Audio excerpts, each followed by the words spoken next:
Okay, had to adjust where I was sitting a little bit so you guys can actually see what I'm doing. So I know that this is the yellow, yellow, yellow.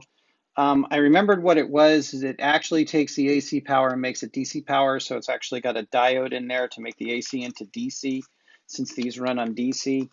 So if you notice, one side of these has got the red and black wires so that we match red and black. The others are just black wires, which means I can hook up whichever one I want to, and it will take care of the DC, making sure that it comes out as a DC power.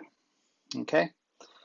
I hope that's the way I need to do it. If not, I actually do have resistors that would work in line with the these that would go into the DCC decoder. So the next thing that I wanted to do, I wanted to try and see how to do a light. Now I've got 3 lights that I have to do.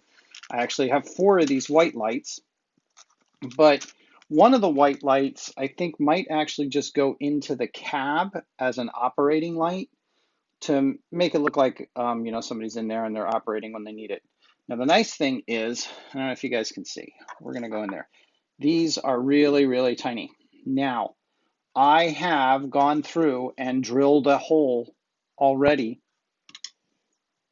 in these spotlights. The way that I want this to work is one of these spotlights is going to be on when the thing is going forward, and one of them is going to be a work light. Oh, no, that's right. This other white light actually is going to go on to the boom, and it'll just be a downward facing light. Okay, so, and I also have this light back here, which is actually just going to be always, it's going to be on whenever it's in reverse, so that it can be used as the working light when it's going backwards as well. Okay, so you can see where he's going. I don't know about you guys, but here in the Pacific Northwest, these guys do a lot of their working time at night. So let us see. This is the diode. Kind of looks like it's going to fit across over in there. So what I want to do is I want to thread this through. I already pre-drilled this. The nice thing is with these magnetic wires, you guys can see it's red and white, but they're actually tinned, so it's got a very, very, very thin, what do you call it, insulation on it, these lights. So let's go ahead and thread that through there. So that threaded through really nicely. And then we get down to this guy. So once again, we have that same little problem. How do I get it to go through there without quite destroying the connections that are already on? Okay. So let's see if we can't. Turn these lights down as much as possible.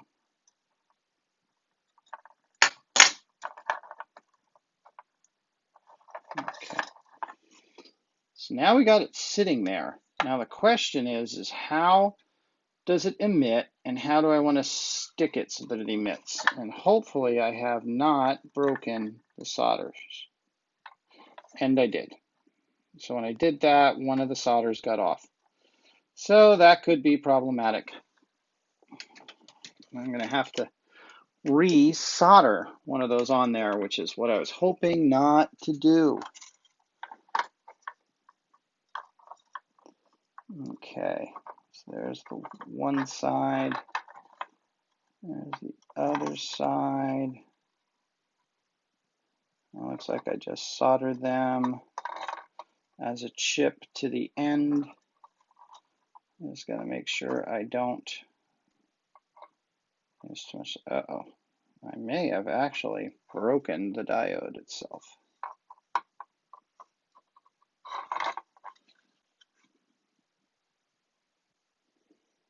You can't tell if I broke the diode. That's gonna really suck if I did. I think I did. Okay. See, again, this is the first time I've done something like this, so it's hard for me to know exactly what I'm doing, but I think I broke one of them. Yep, it does say that I have a 2-year guarantee, so might have to use that 2-year guarantee. One of the things that I do know is I need to make this opening here a lot bigger to make it look more like it will fit in. So this is going to be really tough because this was molded on there. So again, I got to get my little trusty drills out and I have to hand drill this opening wider without destroying this. And luckily I can glue it back in place, which I already broke it off. Okay, so since I broke it off, I might as well use the backup plan, which is grab it with a pair of tweezers, make sure I don't lose it, grab it with a pair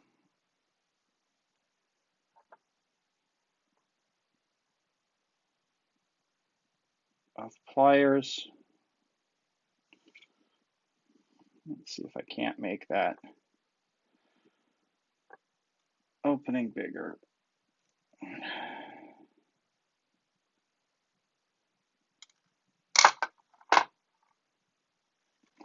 This is one of the problems when you try to do projects like this, right? And again, this is the first time I'm doing a whole lighting project.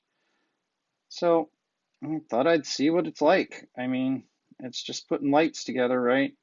How hard could it be? That's what we always say. And what's the other thing that we say? Well, if you've never done it before, just go ahead and do it. And so that's what I'm trying to do. I'm trying to show you guys my journey, my painful journey into lighting things up. So since I've already broken one of them, knew I should have got extras, right? Just like everything else, you know you should always get more of what you need because you're going to break things. But good thing is, since I broke it, I can probably send it back to him saying, looks like the chip broke. So long they don't see this video, I should be fine, right? Really trying to keep this the same way that it looks.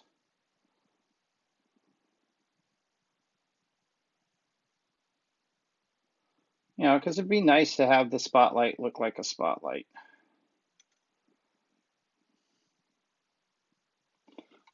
Sorry, I took that out of view for a few minutes there.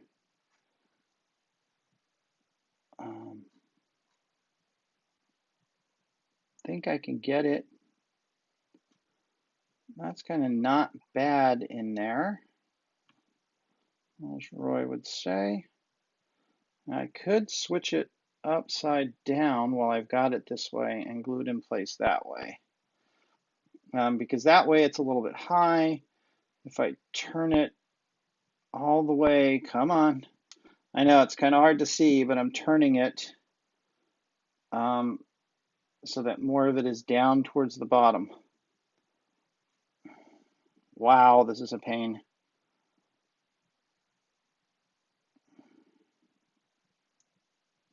Okay.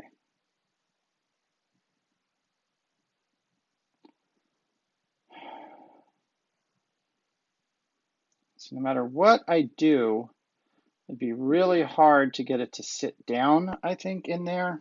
I'm going to have to try to drill this out a little bit more.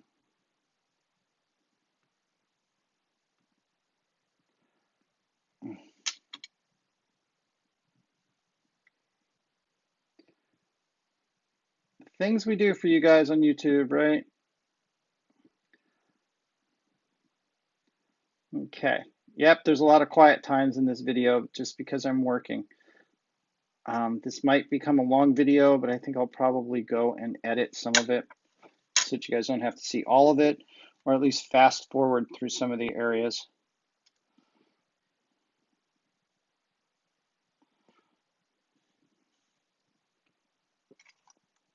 So I hope you guys can appreciate what I'm doing and how tiny these things are. Almost getting it in.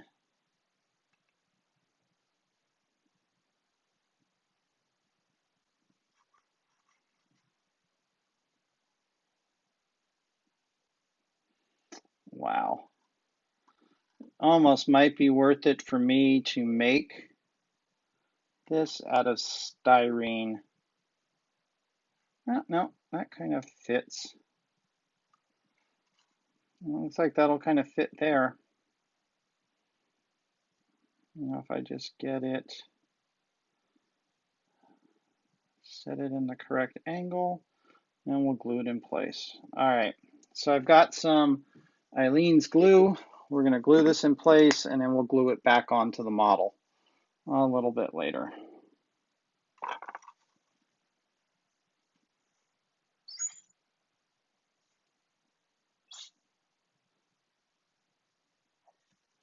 Now, Eileen's, I think I've told you guys before, is a good tacky glue, and it's a white glue, so it's going to be good to be able to put these in with, and I have some of the old wire that I'm going to use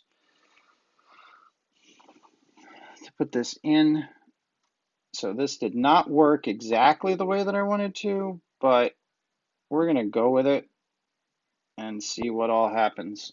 The good thing is this dries clear, so if I don't get it right, you're not going to see it anyway.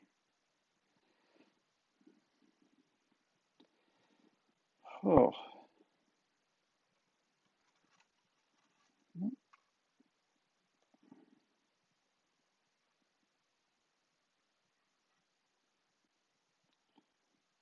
Okay, there we go.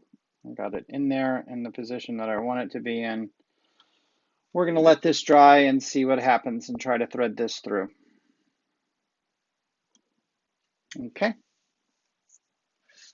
And then we've only got 2 more of those to do where we have to try to destroy them as well without breaking them all off if I can help it. And on this one, if you guys can see here, here is the rounded part of the bubble. Here is the square part down here. I think that's actually the flashing mechanism that's in there.